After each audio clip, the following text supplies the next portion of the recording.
Neat ಅಕ್ರಮ ಖಂಡಿಸಿ ದೆಹಲಿಯ ಜಂತರ್ ಮಂತರ್ನಲ್ಲಿ ಸಿಜೆಪಿ ನೇತೃತ್ವದಲ್ಲಿ ವಿದ್ಯಾರ್ಥಿಗಳು ನಡೆಸಿದ ಪ್ರತಿಭಟನೆ ತಾರ್ಕಿಕ ಅಂತ್ಯ ಕಂಡಿದೆ. ಕೇಂದ್ರ ಶಿಕ್ಷಣ ಸಚಿವ ಸ್ಥಾನಕ್ಕೆ ಧರ್ಮೇಂದ್ರ ಪ್ರಧಾನ್ ರಾಜೀನಾಮೆ ನೀಡಿದ್ದಾರೆ. ಧರ್ಮೇಂದ್ರ ಪ್ರಧಾನ್ ರಾಜೀನಾಮೆ ಬಳಿಕ ಸಿಜೆಪಿ ಪ್ರತಿಭಟನೆಯನ್ನ ಅಂತ್ಯಗೊಳಿಸಿದೆ. ದೆಹಲಿಯ ಜಂತರ್ ಮಂತರ್ನಲ್ಲಿ ಇದೀಗ ಸಂಪೂರ್ಣ ಖಾಲಿಯಾಗಿದೆ. ಕಾಂಗ್ರೆಸ್ ಸೇವಾದಳ ಕಾರ್ಯಕರ್ತರು ಜಂತರ್ ಮಂತರ್ನಲ್ಲಿ ಸ್ವಚ್ಛತಾ ಕಾರ್ಯವನ್ನ ನಡೆಸಿದ್ದಾರೆ.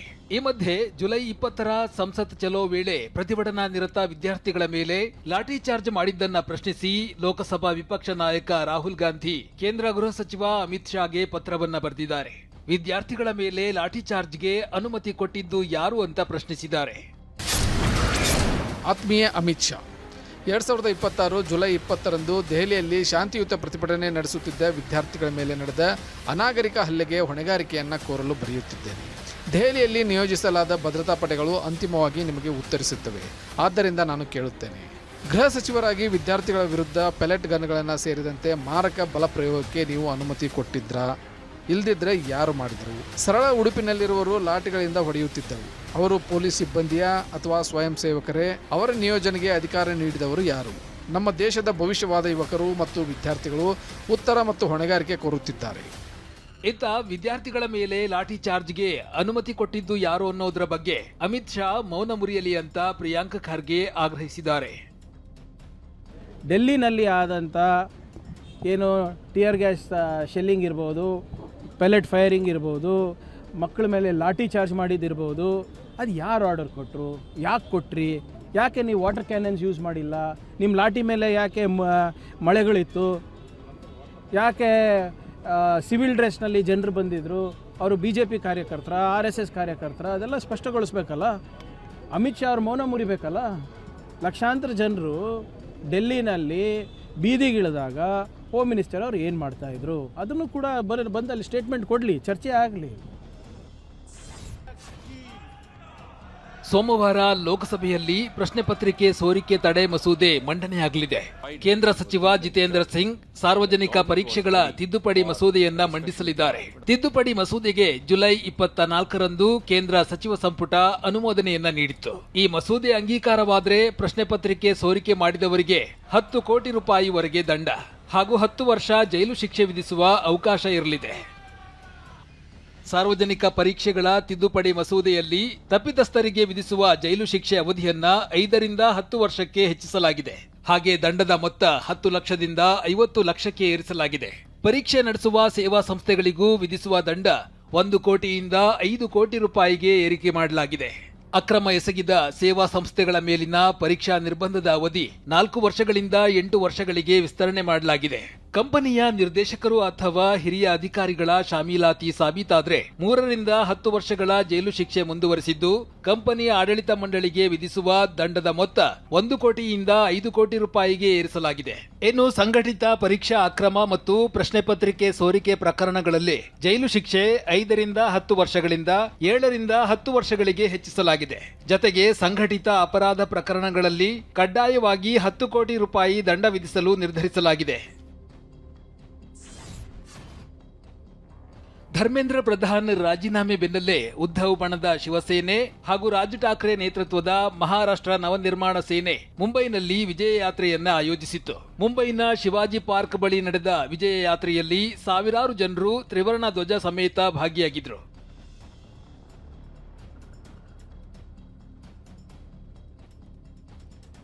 ವಿಜಯ ಯಾತ್ರೆಯಲ್ಲಿ ನೀಟ್ ಅಕ್ರಮದಿಂದಾಗಿ ಆತ್ಮಹತ್ಯೆಗೆ ಶರಣಾದ ವಿದ್ಯಾರ್ಥಿಗಳ ಹೆಸರುಗಳನ್ನ ರಾಜ್ ಠಾಕ್ರೆ ಓದಿ ಹೇಳಿದ್ರು. ಬಳಿಕ 1 ನಿಮಿಷ ಮೌನಾಚರಣೆ ಮಾಡುವ ಮೂಲಕ ಗೌರವ ಸಲ್ಲಿಸಿದ್ರು. ದೆಹಲಿಯಲ್ಲಿ ಸುದೀರ್ಘ ಧರಣಿ ನಡೆಸಿ ಪಟ್ಟು ಬಿಡದೆ ಧರ್ಮೇಂದ್ರ ಪ್ರಧಾನ್ ರಾಜೀನಾಮೆ ನೀಡುವವರೆಗೂ ಪ್ರತಿಭಟನೆಯನ್ನ ನಡೆಸಿದ ಜನ್ಜಿಗಳಿಗೆ ರಾಜ್ ಠಾಕ್ರೆ ಪುತ್ರ ಅಮಿತ್ ರಾಜ್ ಠಾಕ್ರೆ ಶಿರಬಾಗಿ ನಮಿಸಿದ್ರು.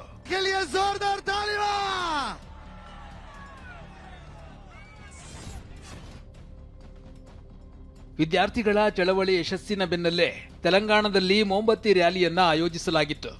ರ್ಯಾಲಿಯಲ್ಲಿ ಪಾಲ್ಗೊಂಡ ಸಿಎಂ ರೇವಂತ್ ರೆಡ್ಡಿ ವಿದ್ಯಾರ್ಥಿಗಳೊಂದಿಗೆ ಹೆಜ್ಜೆ ಹಾಕಿದ್ರು.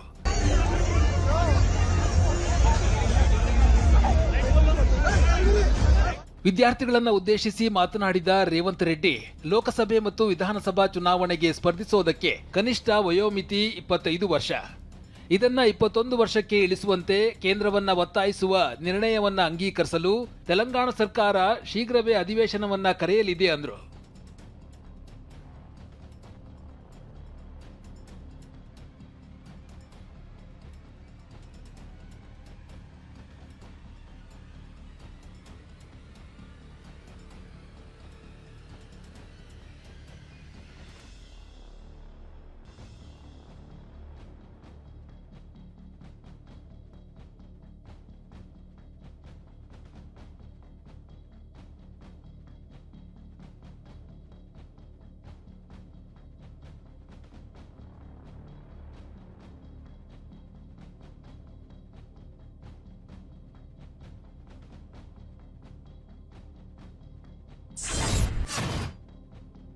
ಪ್ರಹ್ಲಾದ್ ಜೋಶಿ ಕೇಂದ್ರ ಶಿಕ್ಷಣ ಸಚಿವರಾಗಿ ಅಧಿಕಾರ ವಹಿಸಿಕೊಂಡಿದ್ದಾರೆ. ಸಚಿವಾಲಯದ ಅಧಿಕಾರಿಗಳ ಜೊತೆಗೆ ಸಭೆ ನಡೆಸಿದ್ದಾರೆ. ಮಿನಿಸ್ಟ್ರಿಯ ಬಗ್ಗೆ ಮಾಹಿತಿಯನ್ನ ಪಡ್ಕೊಂಡಿದ್ದಾರೆ. ಬಳಿಕ ಮಾತನಾಡಿದ ಜೋಶಿ, ಮೋದಿ ಅವರು ನನ್ನ ಮೇಲೆ ವಿಶ್ವಾಸವಿಟ್ಟು ಜವಾಬ್ದಾರಿಯನ್ನ ಕೊಟ್ಟಿದ್ದಾರೆ ಅಂತ ಹೇಳಿದರು. माननीय प्रधानमंत्री जी ने पूरा विश्वास रख के मुझे ये जिम्मेदारी सौंपा है. मैं कल कर्नाटक में था, रात को इधर पहुंच के इधर अभी हमको देखना है, निर्णय लेना है, इस सब के बारे में इंफॉर्मेशन लेने का और पूरा मिनिस्ट्री समझने का कोशिश मैंने किया हूँ. विश्व प्रसिद्ध टेक्नोलॉजी एक्सपर्ट श्रीमान नंदन नीलेकनी जी के नेतृत्व में एक हाई पावर टास्क फोर्स बनाने का निर्णय किया है, जो एग्जामिनेशन रिफॉर्म की तरफ फोकस करेगा और जल्द से जल्द आने वाली परीक्षाओं की विश्वसनीयता को सुनिश्चित करने का काम इसके रिपोर्ट के आधार पर कर दिया जाएगा. बहुत बहुत धन्यवाद. ಇನ್ನು ಟಾಸ್ಕ್ ಫೋರ್ಸ್ ರಚನೆ ಬಗ್ಗೆ ಕಾಂಗ್ರೆಸ್ ವಕ್ತಾರ ಜಯರಾಮ್ ರಮೇಶ್ ವ್ಯಂಗ್ಯವಾಡಿದ್ದಾರೆ. ಮೋದಿಯ ವರ್ಚಸ್ಸನ್ನು ಉಳಿಸಿಕೊಳ್ಳೋಕೆ ಟಾಸ್ಕ್ ಫೋರ್ಸ್ ಗಿಮಿಕ್ ಅನ್ನ ಮಾಡಲಾಗಿದೆ. 2024ರ ಕೆ ರಾಧಾಕೃಷ್ಣನ್ ಸಮಿತಿಯ ವರದಿ 101 ಶಿಫಾರಸುಗಳು ಇನ್ನೂ ಕೂಡ ಜಾರಿ ಆಗಿಲ್ಲ. 2 ವರ್ಷದಿಂದ ಎನ್ಟಿಎಗೆ ಪೂರ್ಣಾವಧಿ ಡಿಜಿಯನ್ನ ನೇಮಿಸಿಲ್ಲ ಅಂತ ಎಕ್ಸ್ ಖಾತೆಯಲ್ಲಿ ಪೋಸ್ಟ್ ಮಾಡಿದ್ದಾರೆ. ದೇಶದ ಶಿಕ್ಷಣ ಸಚಿವರು ಸ್ವಯಂ ಪ್ರೇರಣೆಯಿಂದ ರಾಜೀನಾಮೆ ನೀಡಿಲ್ಲ. ರಾಜೀನಾಮೆ ಕೊಡಲೇಬೇಕಾದ ಸ್ಥಿತಿ ಬಂದಿತ್ತು. ಇದು ದೇಶದ ವಿದ್ಯಾರ್ಥಿಗಳ ಆಗ್ರಹವಾಗಿತ್ತು ಅಂತ ಮುಖ್ಯಮಂತ್ರಿ ಡಿಕೆ ಶಿವಕುಮಾರ್ ಹೇಳಿದ್ದಾರೆ. ಇನ್ನು ಧರ್ಮೇಂದ್ರ ಪ್ರಧಾನ್ ರಾಜೀನಾಮೆ ವಿದ್ಯಾರ್ಥಿಗಳಿಗೆ ದೊರೆತ ದೊಡ್ಡ ಜಯ ಎಂದಿರುವ ಮಾಜಿ ಸಿಎಂ ಸಿದ್ದರಾಮಯ್ಯ, ಮೋದಿ ಸರ್ಕಾರ ಕಿತ್ತೊಗೆಯೋದೇ ನಮ್ಮ ಧ್ಯೇಯ ಎಂದಿದ್ದಾರೆ. The education minister of the HRD minister of the country did not resign. He was made to resign. It was the wish of the students of this country, the youth of the country, and 130 crore people of this country. ಇದು ವಿದ್ಯಾರ್ಥಿಗಳಿಗೆ, ಯುವಕರಿಗೆ ಸಲ್ಲದಂತ ದೊಡ್ಡ ಜಯ. BJP ಸರ್ಕಾರ ಎಲ್ಲ ಕ್ಷೇತ್ರಗಳಲ್ಲೂ ಕೂಡ ಸಂಪೂರ್ಣ ವಿಫಲ ಆಗಿದೆ. ಅದನ್ನ ಕಿತ್ತೊಗೀತಕ್ಕಂಥದ್ದೇ ನಮ್ಮೆಲ್ಲರ ಕರ್ತವ್ಯ. ಧರ್ಮೇಂದ್ರ ಪ್ರಧಾನ್ ಅವರದ್ದು ಆತ್ಮಸಾಕ್ಷಿಯಲ್ಲ, ಬಲವಂತದ ರಾಜೀನಾಮೆ ಅಂತ ಗೃಹ ಸಚಿವ ಪ್ರಿಯಾಂಕ್ ಖರ್ಗೆ ಹೇಳಿದ್ದಾರೆ. ಇನ್ನು ನೀಟ್ ವಿಚಾರ ತೆಗೆದುಕೊಂಡು ಅರಾಜಕತೆ ಸೃಷ್ಟಿಸಲು ಪ್ರಯತ್ನಿಸಿದ್ರು. ಅದನ್ನ ತಡೆಗಟ್ಟಲು ಧರ್ಮೇಂದ್ರ ಪ್ರಧಾನ್ ರಾಜೀನಾಮೆ ಕೊಟ್ಟಿದ್ದಾರೆ ಅಂತ ಬಿಜೆಪಿ ರಾಜ್ಯಾಧ್ಯಕ್ಷರು ಹೇಳಿದ್ದಾರೆ. ಧರ್ಮೇಂದ್ರ ಪ್ರಧಾನ್ ಅವರ ರಾಜೀನಾಮೆ ಆತ್ಮಸಾಕ್ಷಿಯ ರಾಜೀನಾಮೆ ಅಲ್ಲ, ಬಲವಂತದ ರಾಜೀನಾಮೆ. ನಾನು ವಿಜೇಂದ್ರ ಅವರಿಗೆ ಆಹ್ವಾನ ಮಾಡಿದ್ದೀನಿ, ನೋಡಿಲ್ವ ನೀವು? ನಾನು ಎಷ್ಟು ಅಸಮರ್ಥ ಇದ್ದೀನಿ ಅಂದ್ಬಿಟ್ಟು ತೋರಿಸ್ಲಿಕ್ಕೆ ವಿಜೇಂದ್ರ ಅವರಿಗೆ ಫ್ರೀಡಮ್ ಪಾರ್ಕಿಗೆ ಹೋಗೋಕ್ಕೆ ಹೇಳಿ. ಇವತ್ತೆಲ್ಲ ಸೇರ್ತಾ ಇದ್ದಾರೆ, ಒಂದು 8-10 ಸಾವಿರ ಜನ ಸೇರ್ತಾ ಇದ್ದಾರೆ ಅಲ್ಲಿ. ಧರ್ಮೇಂದ್ರ ಪ್ರಧಾನ್ ಅವ್ರ ಬಗ್ಗೆ ಈ ರಾಜೀನಾಮೆಯನ್ನು ಆಚರಿಸಲಿಕ್ಕೆ. ಪ್ರಿಯಾಂಕಾ ಖರ್ಗೆ ಅವ್ರು ಏನಾರ ಹೇಳ್ಕೊಳ್ಳಿ, ರಾಹುಲ್ ಗಾಂಧಿ ಅವರ ಹೋರಾಟಕ್ಕೆ ಸಂದ ಜಯ ಅಂತೇಳಿ ಮಾತನಾಡ್ತಾ ಇದ್ದಾರೆ. ಮತ್ತೊಂದು ಕಡೆ ಬೇರೆ ಬೇರೆ ಸಂಘಟನೆಗಳು ತಮ್ಮ ಗೆಲುವು ಅಂತೇಳಿ ಬಿಂಬಿಸ್ತಕ್ಕಂಥ ಪ್ರಯತ್ನ ಮಾಡ್ತಾ ಇದ್ದಾರೆ. ವಾಸ್ತವಿಕ ಸತ್ಯ ಏನು ಅಂತ ಹೇಳಿದ್ರೆ, ಗೌರವಾನ್ವಿತ ಧರ್ಮೇಂದ್ರ ಪ್ರಧಾನ್ರವರು, ಮಾಜಿ ಸಚಿವರು ಏನಿದ್ದಾರೆ, ಉನ್ನತ ಶಿಕ್ಷಣ ಸಚಿವರು, ಏನು ನೀಟ್ ವಿಚಾರವನ್ನು ತೆಗೆದುಕೊಂಡು ದೇಶದಲ್ಲಿ ಒಂದು ಅರಾಜಕತೆ ಸೃಷ್ಟಿ ಮಾಡೋದಕ್ಕೆ ಕೆಲವು ಪಟಭದ್ರ ಶಕ್ತಿಗಳು ಏನು ಹುನ್ನಾರವನ್ನು ನಡೆಸಿದ್ರು, ಅದಕ್ಕೆ ಇತಿಶ್ರೀ ಹಾಡಬೇಕು, ಅದಕ್ಕೆ ಅವಕಾಶನ ಕೊಡಬಾರ್ದು. ಮುಲ್ಲಾಗಳಿಗೆ ಎದೆ ಸೆಳೆದರೆ 2 ಅಕ್ಷರ ಬರಲ್ಲ ಎಂದಿದ್ದ ಬಿಜೆಪಿ ಎಂಎಲ್ಸಿ ಸಿಟಿ ರವಿಗೆ ಪೊಲೀಸರು ನೋಟಿಸ್ ನೀಡಿದ್ದಾರೆ. ಸೋಮವಾರ ಬೆಳಗ್ಗೆ 11 ಗಂಟೆಗೆ ವಿಚಾರಣೆಗೆ ಬರುವಂತೆ ಚಿಕ್ಕಮಗಳೂರು ನಗರ ಠಾಣೆಯ ಇನ್ಸ್ಪೆಕ್ಟರ್ ಅಭಯ್ ಪ್ರಕಾಶ್ ನೋಟಿಸ್ ನೀಡಲು ಬಸವನಹಳ್ಳಿಯಲ್ಲಿ ಇರುವ ಸಿಟಿ ರವಿ ನಿವಾಸಕ್ಕೆ ಆಗಮಿಸಿದ್ರು. ಈ ವೇಳೆ ನೋಟಿಸ್ ಪಡೆಯುವುದಕ್ಕೆ ಸಿಟಿ ರವಿ ನಿರಾಕರಿಸಿದ್ದಾರೆ. ಈ ಹಿನ್ನೆಲೆ ಸಿಟಿ ರವಿ ಮನೆಯ ಗೋಡೆಗೆ ಪೊಲೀಸರು ನೋಟಿಸ್ ಅಂಟಿಸಿದ್ದಾರೆ. ಈ ವೇಳೆ ಕಾರ್ಯಕರ್ತರು ಪೊಲೀಸರ ವಿರುದ್ಧ ಧಿಕ್ಕಾರ ಕೂಗಿದ್ರು. ಇದಕ್ಕೂ ಮುನ್ನ ನಾನು ಮುಸ್ಲಿಮರ ಬಗ್ಗೆ ಮಾತನಾಡಿಲ್ಲ, ಪೆಟ್ರೋಲ್ ಟ್ಯಾಂಕಿಗೆ ಕಡ್ಡಿ ಕೀರಲು ಹೋದ ಮುಲ್ಲಾನ ಬಗ್ಗೆ ಹೇಳಿದ್ದೇನೆ ಅಂತ ಸಿಟಿ ರವಿ ಹೇಳಿದ್ರು. ಯಾವುದೇ ಒಂದು ಸಮಾಜದ ಬಗ್ಗೆ ಮಾತಾಡಿಲ್ಲ. ಏನಾದ್ರು ಮುಸ್ಲಿಂ ಅಂತಿದೆಯಾ ಅದರೊಳಗಡೆ? ಇದೆಯಾ? ಕಂಪ್ಲೇಂಟ್ ಕೊಟ್ಟಿದ್ದಾರೆ ಸರ್, ನಾವು ತನಿಖೆ ಮಾಡ್ತೀವಿ ಸರ್. ತನಿಖೆ ಮಾಡೋದು ಬೇರೆ. ಎಲ್ಲಾದ್ರೂ ಮುಸ್ಲಿಂ ಅಂತ ಇದೆಯಾ ಇದರೊಳಗಡೆ? ಇಲ್ಲ. ಆಮೇಲೆ ಮುಲ್ಲಾ ಈಕ್ವಲ್ ಟು ಮುಸ್ಲಿಮ? ನಾವು ಹೇಳೋದು ಕೇಳಿ. ನಾನು ಹೇಳಿರೋದು ಬೆಂಕಿ ಹಾಕಕ್ಕೆ ಬಂದಂತ ಕ್ರಿಮಿನಲ್ ಮುಲ್ಲಾ ಬಗ್ಗೆ ಹೇಳಿದ್ದೀನಿ. ಆ ಕ್ರಿಮಿನಲ್ ಮುಲ್ಲಾ ಪರವಾಗಿ ಬರುವವರ ಮೇಲೆ ಕೇಸ್ ಹಾಕ್ಬೇಕು ನೀವು.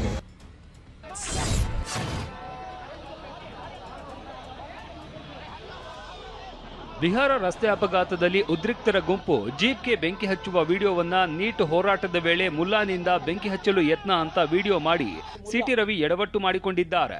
8 ದಿನಗಳ ಹಿಂದೆ ಸೋಷಿಯಲ್ ಮೀಡಿಯಾದಲ್ಲಿ ಬಿಹಾರದ ಈ ವಿಡಿಯೋ ವೈರಲ್ ಆಗಿತ್ತು. ಆದರೆ ಮೊನ್ನೆ ಈ ವಿಡಿಯೋ ಮೇಲೆ ಭಾಷಣ ಮಾಡಿದ್ದ ಸಿಟಿ ರವಿ ನೀಟ್ ಹೋರಾಟದ ವೇಳೆ ಬೆಂಕಿ ಹಚ್ಚುವ ಯತ್ನ ಅಂತ ಹೇಳಿದ್ರು. ನನ್ನ ಹತ್ರ ಒಂದು ವಿಡಿಯೋ ಇದೆ, ಇಲ್ಲಿ ನೋಡಿ. ಈ ಮುಲ್ಲಾ ಜೀಪಿನ ಪೆಟ್ರೋಲ್ ಟ್ಯಾಂಕಿಗೆ ಕಡ್ಡಿಗೀರಿ ಬೆಂಕಿ ಹಾಕ್ಲಿಕ್ಕೆ ಹೋಗ್ತಾ ಇದ್ದಾನೆ. ಈ ಮುಲ್ಲಾನ್ ಬಗ್ಗೆನೇ ನಾನು ಹೇಳಿದ್ದು. ಮುಲ್ಲಾನಿಗೂ ನೀಟ್ ಎಕ್ಸಾಮ್ಗೂ ಏನ್ ಸಂಬಂಧ? ಎದೆ ಸೀಳಿದ್ರೆ 3 ಅಕ್ಷರ ಬರಲ್ಲ. ಆತ ಬಂದು ನೀಟ್ ವಿರುದ್ಧ ಹೋರಾಟ ಅಂತೆ. ಧರ್ಮೇಂದ್ರ ಪ್ರಧಾನ್ ರಾಜೀನಾಮೆ ಕೊಡ್ಬೇಕಂತೆ, ಮೋದಿ ಹಠಾವಂತೆ. 400 ಪಶುವೈದ್ಯಾಧಿಕಾರಿಗಳ ನೇಮಕಾತಿ ಪ್ರಕ್ರಿಯೆಯಲ್ಲಿ ಅಕ್ರಮದ ಆರೋಪದ ಅಡಿ ಕೆಪಿಎಸ್ಸಿ ಮಾಜಿ ಅಧ್ಯಕ್ಷ ಶಿವಶಂಕರಪ್ಪ ವಿರುದ್ಧ ಮತ್ತೊಂದು ಎಫ್ಐಆರ್ ದಾಖಲಾಗಿದೆ. ಶಿವಶಂಕರಪ್ಪ ಸಾಹುಕಾರ್, ಕೆಪಿಎಸ್ಸಿ ಸದಸ್ಯರು, ಕೆಲ ಅಭ್ಯರ್ಥಿಗಳ ಮೇಲೆ ವಿಧಾನಸೌಧ ಪೊಲೀಸ್ ಠಾಣೆಯಲ್ಲಿ ಪಶುವೈದ್ಯಾಧಿಕಾರಿ ಮಂಜುನಾಥ್ ಅವರ ದೂರನ್ನು ಆಧರಿಸಿ ಎಫ್ಐಆರ್ ದಾಖಲಾಗಿದೆ. ಜನವರಿಯಲ್ಲಿ ಪಶುವೈದ್ಯಾಧಿಕಾರಿಗಳ ನೇಮಕಾತಿ ಪರೀಕ್ಷೆ ನಡೆದಿದ್ದು ಸುಮಾರು 29 ಅಭ್ಯರ್ಥಿಗಳು ಅಕ್ರಮವಾಗಿ ಉತ್ತೀರ್ಣ ಅಂತ ಆರೋಪಿಸಲಾಗಿತ್ತು. ಶಿವಶಂಕರಪ್ಪ ಸಂಬಂಧಿ ಸೂಗುರೇಶ್ ಸೇರಿದಂತೆ 24 ಮಂದಿ ಆಯ್ಕೆ ಬಗ್ಗೆ ಅನುಮಾನ ವ್ಯಕ್ತ ಆಗಿತ್ತು. ಕೆಲವರು OMR ಶೀಟ್ ತಿದ್ದುಪಡಿ ಅಕ್ರಮ ನಡೆಸಿದ್ದಾರೆ ಅನ್ನೋ ಆರೋಪವೂ ಕೇಳಿಬಂದಿತ್ತು. ಈ ಬಗ್ಗೆ 80 ಲಕ್ಷ ರೂಪಾಯಿ ಡೀಲ್ ಬಗೆಗಿನ ಆಡಿಯೋ ಕೂಡ ವೈರಲ್ ಆಗಿತ್ತು. ಅಭ್ಯರ್ಥಿಗಳ ಖಾಸಗಿ ಮಾಹಿತಿ, OMR ಶೀಟ್ ಅಂಕಗಳ ಮಾಹಿತಿ ಮಧ್ಯವರ್ತಿಗಳಿಗೆ ಸಿಕ್ಕಿದ್ರ ಹಿಂದೆ ಆರೋಪಿಗಳ ಕೈವಾಡ ಇದೆ. ಹೀಗಾಗಿ ಆರೋಪಿಗಳ ಮೇಲೆ ಕ್ರಮ ತೆಗೆದುಕೊಳ್ಳೋದಕ್ಕೆ ದೂರನ್ನ ಕೊಟ್ಟಿದ್ದರು. ಈ ಮಧ್ಯೆ ಪಶುವೈದ್ಯಾಧಿಕಾರಿಗಳ ನೇಮಕಾತಿ ಅಂತಿಮ ಆಯ್ಕೆ ಪಟ್ಟಿಗೆ ತಾತ್ಕಾಲಿಕ ತಡೆ ನೀಡಲಾಗಿದೆ. ಆರೋಪಗಳ ಬಗ್ಗೆ ಪರಿಶೀಲನೆಗಾಗಿ ಆಯೋಗದ ಹಿರಿಯ ಸದಸ್ಯರ ಅಧ್ಯಕ್ಷತೆಯಲ್ಲಿ ಆಂತರಿಕ ತನಿಖಾ ಉಪಸಮಿತಿಯನ್ನು ರಚನೆ ಮಾಡಲಾಗಿದೆ. ಸಿದ್ಧಾರ್ಥ ಲಾ ಕಾಲೇಜಿನಲ್ಲಿ ಉತ್ತರ ಪತ್ರಿಕೆ ಅದಲು ಬದಲಾಗಿದೆ. ಸಿದ್ಧಾರ್ಥ ಲಾ ಕಾಲೇಜು ಮಲ್ಲಿಕಾರ್ಜುನ್ ಖರ್ಗೆ ಅವರ ಅಳಿಯನದ್ದು ಅನ್ನೋ ಮಾಹಿತಿ ಇದೆ. ಈ ಬಗ್ಗೆ ಯಾಕೆ ತನಿಖೆ ನಡೆಸಿಲ್ಲ ಅಂತ ಬಿಜೆಪಿ ಎಂಎಲ್ಸಿ ಸಿಟಿ ರವಿ ಪ್ರಶ್ನಿಸಿದ್ದಾರೆ. ಇನ್ನು ಪ್ರಶ್ನೆ ಪತ್ರಿಕೆ ಸೋರಿಕೆ ತಡೆಯೋ ಬದಲು ಡಿಸಿಗಳ ಮೇಲೆ ಹೊಣೆ ಅಂದ ಸರ್ಕಾರದ ವಿರುದ್ಧ ವಿಪಕ್ಷ ನಾಯಕ ಆರ್ ಅಶೋಕ್ ಎಕ್ಸ್ನಲ್ಲಿ ಟ್ವೀಟ್ ಮಾಡಿ ದೆಹಲಿಗೆ ಒಂದು ನೀತಿ, ಕರ್ನಾಟಕಕ್ಕೆ ಮತ್ತೊಂದು ನೀತಿನಾ ಅಂತ ಕಿಡಿಕಾರಿದ್ದಾರೆ. ಬಿಜೆಪಿ ಆರೋಪಕ್ಕೆ ತಿರುಗೇಟು ಕೊಟ್ಟಿರುವ ಗೃಹ ಸಚಿವ ಪ್ರಿಯಾಂಕ್ ಖರ್ಗೆ ಕೆಪಿಎಸ್ಸಿ ಚೇರ್ಮನ್ ಅವರನ್ನ ಹೈಕೋರ್ಟ್ನಲ್ಲಿ ಡಿಫೆಂಡ್ ಮಾಡ್ತಾ ಇರೋದು ಬಿಜೆಪಿಯ ಆಫೀಸ್ ಬೇರರ್, ಇದು ಮೊಸಳೆ ಕಣ್ಣೀರಷ್ಟೇ ಅಂತ ಟಾಂಗ್ ಕೊಟ್ಟಿದ್ದಾರೆ. ಸಿದ್ಧಾರ್ಥ ಲಾ ಕಾಲೇಜು ಉತ್ತರ ಪತ್ರಿಕೆ ಅದಲು ಬದಲು. ಸಿದ್ಧಾರ್ಥ ಲಾ ಕಾಲೇಜು ಸನ್ಮಾನ್ಯ ಮಲ್ಲಿಕಾರ್ಜುನ್ ಖರ್ಗೆ ಅವರ ಅಳಿಯ ಸಂಸದರಾಗಿರ್ತಕ್ಕಂಥ ರಾಧಾಕೃಷ್ಣ ಅವರವರ ಒಡೆತನದ ಲಾ ಕಾಲೇಜು ಅನ್ನೋದು ಮಾಹಿತಿ. ಯಾರು ತಲೆದಂಡ ಈಗ? KPSC ಚೇರ್ಮನ್ನಿಗೆ ಹೈಕೋರ್ಟ್ನಲ್ಲಿ ಡಿಫೆಂಡ್ ಮಾಡ್ತಾ ಇರೋದು ಯಾರು? ವಕೀಲರು ಯಾರು? BJP ಅವರ ಒಬ್ಬ ಆಫೀಸ್ ಬೇರರು, ಅವ್ರ ಕಾರ್ಯಕರ್ತರು. ಅಂದರೆ ಇದೆಲ್ಲರೂ ಒಂದೇ ಅಲ್ಲ. ನಾಮಿನೇಷನ್ ಚೇರ್ಮನ್ನು BJPದವರೇ. ಅಲ್ಲಿ ಯಾರು ಡಿಫೆಂಡ್ ಮಾಡ್ತಾ ಇರೋದು ಹೈಕೋರ್ಟ್ನಲ್ಲಿ KPSC ಚೇರ್ಮನ್ನಿಗಿರ್ಬೋದು ಅಥವಾ ಅವ್ರ ಕುಟುಂಬದವರಿಗಿರ್ಬೋದು, ಅವರು ಕೂಡ BJPಯವರ ಲೀಗಲ್ ಸೆಲ್ದವರೇ. ರಾಜ್ಯ ಸಚಿವ ಸಂಪುಟ ವಿಸ್ತರಣೆ ಚಟುವಟಿಕೆ ಗರಿಗೆದರಿದೆ. ಎಐಸಿಸಿ ಅಧ್ಯಕ್ಷ ಮಲ್ಲಿಕಾರ್ಜುನ್ ಖರ್ಗೆ ದೆಹಲಿಗೆ ತೆರಳುವ ಮುನ್ನ ಶಾಸಕರಾದ ಹಂಪನಗೌಡ ಬಾದರ್ಲಿ, ಅಜಯ್ ಸಿಂಗ್ ಸೇರಿದಂತೆ ಸಚಿವಾಕಾಂಕ್ಷಿಗಳು ಭೇಟಿ ಮಾಡಿದ್ರು. ಸೋಮವಾರ ಸಿಎಂ ಡಿಕೆ ಶಿವಕುಮಾರ್ ದೆಹಲಿಗೆ ತೆರಳುತ್ತಾ ಇದ್ದು, ದೆಹಲಿಯಲ್ಲಿ ರಾಜ್ಯದ ಸಂಸದರ ಸಭೆಯನ್ನ ಸಿಎಂ ಕರೆದಿದ್ದಾರೆ. ಈ ಸಭೆ ಬಳಿಕ ಡಿಕೆ ಶಿವಕುಮಾರ್ ಹೈಕಮಾಂಡ್ ನಾಯಕರನ್ನ ಭೇಟಿ ಮಾಡಲಿದ್ದಾರೆ. ಹೈಕಮಾಂಡ್ ಗ್ರೀನ್ ಸಿಗ್ನಲ್ ಕೊಟ್ಟರೆ ಬುಧವಾರ ಅಥವಾ ಗುರುವಾರ ಸಚಿವ ಸಂಪುಟ ವಿಸ್ತರಣೆ ಆಗುವ ಸಾಧ್ಯತೆ ಇದೆ. ಮಾಜಿ ಮುಖ್ಯಮಂತ್ರಿ ಸಿದ್ದರಾಮಯ್ಯ ಜೊತೆ ಕೆಪಿಸಿಸಿ ಅಧ್ಯಕ್ಷ ಬಿಕೆ ಹರಿಪ್ರಸಾದ್ ಕೂಡ ಸೋಮವಾರ ದೆಹಲಿಗೆ ತೆರಳುವ ಸಾಧ್ಯತೆಗಳು ಇದೆ. ಚುನಾವಣಾ ರಾಜಕೀಯಕ್ಕೆ ಮಾಜಿ ಸಿಎಂ ಸಿದ್ದರಾಮಯ್ಯ ನಿವೃತ್ತಿಯನ್ನ ಘೋಷಿಸಿದ್ದಾರೆ. ಚುನಾವಣಾ ರಾಜಕೀಯ ಕಲುಷಿತಗೊಂಡಿದೆ, ಹೀಗಾಗಿ 2028ರ ವಿಧಾನಸಭಾ ಚುನಾವಣೆಯಲ್ಲಿ ಸ್ಪರ್ಧಿಸೋದಿಲ್ಲ ಅಂತ ಹೇಳಿದ್ದಾರೆ. ರಾಜಕೀಯ ಕ್ಷೇತ್ರ ಇಂದು ಕಲುಷಿತಗೊಂಡಿದೆ. 2028ರ ವಿಧಾನಸಭಾ ಚುನಾವಣೆಯಲ್ಲಿ ನಾನು ಸ್ಪರ್ಧಿಸುವುದಿಲ್ಲ. ಮುಂದಿನ ಚುನಾವಣೆಯಲ್ಲಿ ನಾನು ಸ್ಪರ್ಧಿಸದಿರಲು ನಿರ್ಧರಿಸಿದ್ದೇನೆ. ಆದರೆ ಸಕ್ರಿಯ ರಾಜಕಾರಣದಲ್ಲಿದ್ದು ಜನರ ಕಷ್ಟಗಳಿಗೆ ಧ್ವನಿಯಾಗ್ತೇನೆ. ಮತ್ತೊಮ್ಮೆ ಚುನಾವಣೆಗೆ ಸ್ಪರ್ಧಿಸುವಂತೆ ವರುಣ ಕ್ಷೇತ್ರದ ಜನರ ಒತ್ತಾಯ. ಆದರೆ ಇನ್ಮುಂದೆ ಚುನಾವಣೆಯಲ್ಲಿ ಸ್ಪರ್ಧಿಸಬಾರದು ಎಂದು ನಿರ್ಧರಿಸಿದ್ದೇನೆ. ಚುನಾವಣೆಯಲ್ಲಿ ಸ್ಪರ್ಧಿಸಿದ್ರೆ ಕ್ಷೇತ್ರದಲ್ಲಿ ಜನರಿಗೆ ದುಡ್ಡು ಕೊಡಬೇಕಾದ ಕಾಲ ಬಂದಿದೆ. ಈ ಹಿಂದೆ ಕ್ಷೇತ್ರದ ಜನರೇ ದುಡ್ಡು ಕೊಟ್ಟು ಗೆಲ್ಲಿಸ್ತಾ ಇದ್ರು. ಪ್ರಾಮಾಣಿಕ ರಾಜಕಾರಣಕ್ಕೆ ಉಳಿಗಾಲವಿಲ್ಲದಂತಾಗಿದೆ. ಈಗ ನನಗೆ 79 ವರ್ಷ. 2028ರ ವೇಳೆಗೆ 82 ವರ್ಷವಾಗಲಿದೆ. 2028ಕ್ಕೆ ನನ್ನ ರಾಜಕೀಯ ಜೀವನಕ್ಕೆ 50 ವರ್ಷ ಪೂರ್ಣವಾಗಲಿದೆ. ಚುನಾವಣೆಗಳಲ್ಲಿ ಸೋಲು ಗೆಲುವು ಎಲ್ಲವನ್ನ ಕಂಡಿದ್ದೇನೆ. ಆದರೆ ಸಿದ್ಧಾಂತಕ್ಕೆ ವಿರುದ್ಧವಾಗಿ ನಡೆದಿಲ್ಲ. ಆತ್ಮಸಾಕ್ಷಿಗೆ ದ್ರೋಹ ಬಗೆದಿಲ್ಲ ಎಂಬ ಸಂತೃಪ್ತಿ ಇದೆ. ಮುಂದಿನ ಜೀವನವೂ ಜನಸೇವೆಗೆ ಮುಡಿಪು. 5 ದಶಕಗಳಿಂದ ರಾಜ್ಯದ ಜನತೆ ನನ್ನನ್ನ ತಮ್ಮಲ್ಲೊಬ್ಬನಂತೆ ಕಂಡಿದ್ದಾರೆ. ಜನರ ಪ್ರೀತಿ ವಿಶ್ವಾಸದ ಋಣ ನನ್ನ ಮೇಲಿದೆ. ಬಾಗಲಕೋಟೆ ಜಮಖಂಡಿಯ ಹಿಪ್ಪರಗಿ ಬಳಿ ಮಹೀಂದ್ರಾ XUV 300 ಕಾರು ಸ್ಫೋಟಗೊಂಡಿದೆ. ಸ್ಫೋಟದ ತೀವ್ರತೆಗೆ ಕಾರು ಪಲ್ಟಿಯಾಗಿ ಹೊತ್ತಿ ಉರಿದು ಬಿಡಿ ಭಾಗಗಳು ಛಿದ್ರ ಆಗಿದೆ. ಕಾರು ಸ್ಫೋಟದಿಂದಾಗಿ ಓರ್ವ ಗಾಯಗೊಂಡಿದ್ದಾನೆ ಅಂತ ತಿಳಿದು ಬಂದಿದೆ. ವೈನ್ ಶಾಪ್ ಒಂದರ ಮ್ಯಾನೇಜರ್ ಹನುಮಂತ ಸಂಗೊಂಡ ಅನ್ನೋರ ಹೆಸರಿನಲ್ಲಿರುವ ಕಾರು ಇದಾಗಿದ್ದು, ಶನಿವಾರ ರಾತ್ರಿ ಮನೆಗೆ ಹೊರಡಬೇಕು ಅಂದಾಗ ಕಾರು ಹೀಗೆ ಸ್ಫೋಟಗೊಂಡಿದೆ ಅಂತ ಹೇಳಿದ್ದಾರೆ. ಇನ್ನು ಸ್ಫೋಟಗೊಂಡ ಕಾರನ್ನ ಪೊಲೀಸರು ಸೋಕೋ ತಂಡ ಪರಿಶೀಲಿಸಿದ್ದು, ಪ್ರಾಥಮಿಕ ತನಿಖೆಯಲ್ಲಿ ತಾಂತ್ರಿಕ ದೋಷದಿಂದ ಸ್ಫೋಟ ಆಗಿರೋ ಸಾಧ್ಯತೆ ಇದೆ ಅಂತ ಕಂಡು ಬರ್ತಾ ಇದೆ. ವಿದ್ಯಾರ್ಥಿ ಪ್ರತಿಭಟನೆ ಬಳಿಕ ಪ್ರಧಾನಮಂತ್ರಿ ನರೇಂದ್ರ ಮೋದಿ ವಿಕಸಿತ್ ವೈಬ್ರೆಂಟ್ ವಿಲೇಜ್ ಕಾರ್ಯಕ್ರಮದಡಿ ಯುವ ಜನತೆಯೊಂದಿಗೆ ಸಂವಾದ ನಡೆಸಿದ್ದಾರೆ. ದೇಶದಾದ್ಯಂತ ಆಯ್ದ 400 ಯುವ ಜನರ ಜೊತೆ ಮೋದಿ ವಿಡಿಯೋ ಕಾನ್ಫರೆನ್ಸ್ ಮೂಲಕ ಸಂವಾದ ನಡೆಸಿದ್ದಾರೆ. ಗ್ರಾಮೀಣ ಭಾರತದ ಅಭಿವೃದ್ಧಿ ಮತ್ತು ಯುವ ಸಬಲೀಕರಣಕ್ಕೆ ಒತ್ತು ನೀಡುವ ಸಲುವಾಗಿ ಈ ಸಂವಾದ ನಡೆಸಲಾಗಿದೆ. ಸ್ಕಾಟ್ಲೆಂಡ್ನ ಗ್ಲಾಸ್ಗೋದಲ್ಲಿ ನಡೀತಾ ಇರುವಂತಹ ಕಾಮನ್ವೆಲ್ತ್ ಗೇಮ್ಸ್ನಲ್ಲಿ ಭಾರತ ಮೊದಲ ಚಿನ್ನ ಮತ್ತು ಬೆಳ್ಳಿಯನ್ನ ಗೆದ್ದಿದೆ. ವೇಟ್ ಲಿಫ್ಟಿಂಗ್ನಲ್ಲಿ ಮೀರಾಬಾಯಿ ಚಾನು ಚಿನ್ನದ ಪದಕವನ್ನ ಗೆದ್ದಿದ್ದಾರೆ. ಮಹಿಳೆಯರ 150 ಕೆಜಿ ವಿಭಾಗದಲ್ಲಿ ಮೀರಾಬಾಯಿ ಚಾನುಗೆ ಚಿನ್ನ ಒಲಿದಿದೆ. ಕಾಮನ್ವೆಲ್ತ್ ಗೇಮ್ಸ್ನಲ್ಲಿ ಚಾನು ಅವರಿಗೆ ಸತತ 3ನೇ ಚಿನ್ನದ ಪದಕ ಒಲಿದಿದೆ ಅನ್ನೋದು ವಿಶೇಷ. ಪುರುಷರ 60 ಕೆಜಿ ವಿಭಾಗದಲ್ಲಿ ವೇಟ್ ಲಿಫ್ಟಿಂಗ್ ಸ್ಪರ್ಧೆಯಲ್ಲಿ ಭಾರತದ ರಿಷಿಕಾಂತ್ ಸಿಂಗ್ ಬೆಳ್ಳಿ ಪದಕವನ್ನ ಗೆದ್ದಿದ್ದಾರೆ. ಭಾರತ ಕ್ರಿಕೆಟ್ ತಂಡದ ಆರಂಭಿಕ ಆಟಗಾರ ವೈಭವ್ ಸೂರ್ಯವಂಶಿ ಸ್ಫೋಟಕ ಅರ್ಧಶತಕವನ್ನ ಸಿಡಿಸಿದ್ದಾರೆ. 49 ಎಸೆತಗಳಲ್ಲಿ 81 ರನ್ ಅನ್ನ ಸಿಡಿಸಿದ್ದಾರೆ. ಕೇವಲ 19 ರನ್ಗಳಿಂದ ಚೊಚ್ಚಲ ಅಂತಾರಾಷ್ಟ್ರೀಯ ಶತಕದಿಂದ ವೈಭವ್ ವಂಚಿತರಾಗಿದ್ದಾರೆ. ವೈಭವ್ ಸೂರ್ಯವಂಶಿ ಜಿಂಬಾಬ್ವೆ ವಿರುದ್ಧದ T20 ಸರಣಿಯಲ್ಲಿ 2 ವಿಶ್ವ ದಾಖಲೆಗಳನ್ನು ನಿರ್ಮಿಸಿದ್ದಾರೆ.